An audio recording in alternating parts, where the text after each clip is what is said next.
Kia ora, ko Sharon Holt tōku ingoa.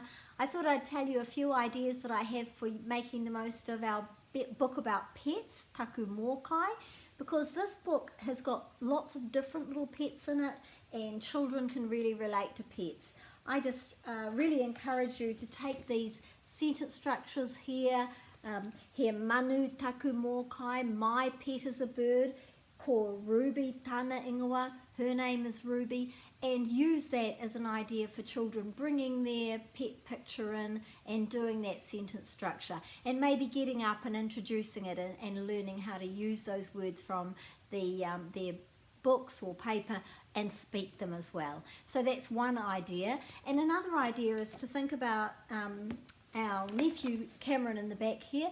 Think about the ways that pets can also help people, and there's a lot of different ways that pets can help people. So that's just another way of looking at that book in a different way. Ka kite.